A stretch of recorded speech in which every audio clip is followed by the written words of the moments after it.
Alright, I'll be reviewing this puzzle.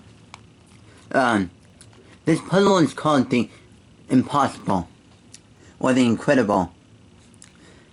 Quick sort of history behind this is that in 1982, Milton Bradley, started producing and releasing this, but later on, in the early 90s, Meffert acquired the rights to produce this puzzle. And so, yeah, and I had the Meffert's version, the later Meffert's version, and this is the 6-colored version. The original one is 12-colored, and then there's a 12-colored Meffert's version out there as well, but it's a little bit different, but it's still the same puzzle. Maybe thinking, wait, Milton Bradley? The board game company? Yeah, that company that produced Battleship, and a few other, well-known, board games. So, basically what this is basically a corners-only Mega Minx, like this one, that is in a ball shape. And it turns like this, and it has this weird snapping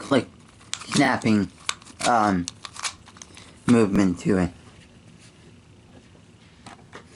And this is a relatively awesome puzzle. This is the 6-colored version, as I said before. It had blue, pink, light orange, yellow, this orange, and then this green. Or should I call this tan, or something like that. Whatever color that is. Yeah. And the movement of this is interesting, where these pieces have to snap over each other.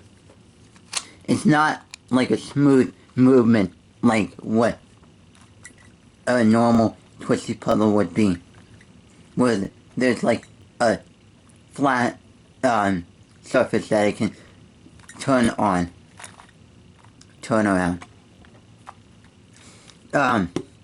This is really interesting in mechanism-wise, which I'll show you right now.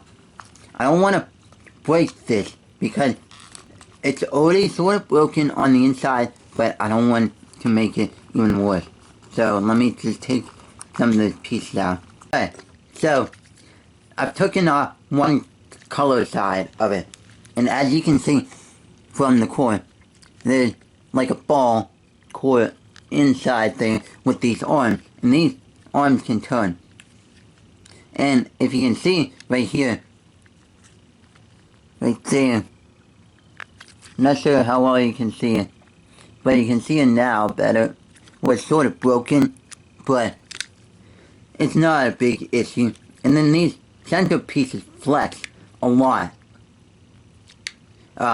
due to the fact of how this puzzle turns. And here's one of the pieces with colors on it. I'm not sure what you would call it, corner piece maybe. And these are actually tiled, so they're not stickered or printed on color. And how the pieces interact with each other is like they would slide around each other around like this. Here. So, let me get this assembled again, and then I will tell you more about the puzzle. Alright, I got it back assembled. More about this puzzle is that, I got mine off of eBay a while ago, like 4 or 5 or 6 months ago. I don't really remember when, but it was quite a while ago, and I paid probably about $10 or so, which is a decent good deal.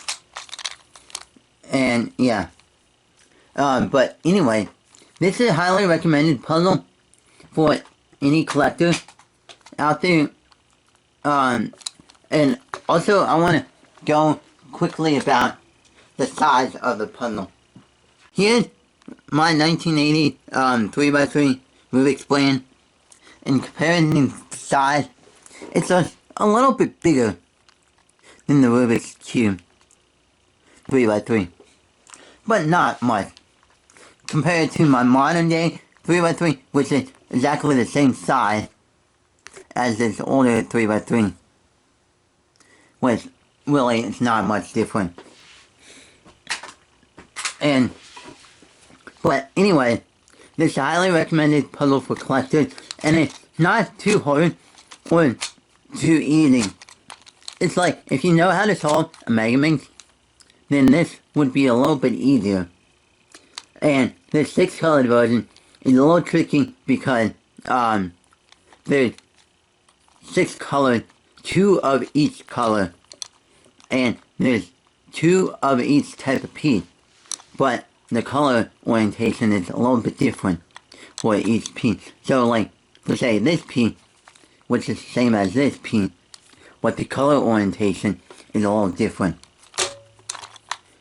Yeah, so it can get tricky when solving this. And I'll go ahead and scramble this and show you off what it looks like scrambled. Obviously, since of the turning of the chopping this turning is not that good of a speed cube puzzle. So you wouldn't be able to, like, speed solve it or something like that.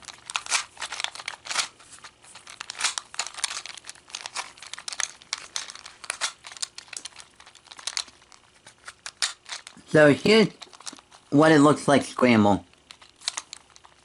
Yeah, and it's pretty interesting puzzle.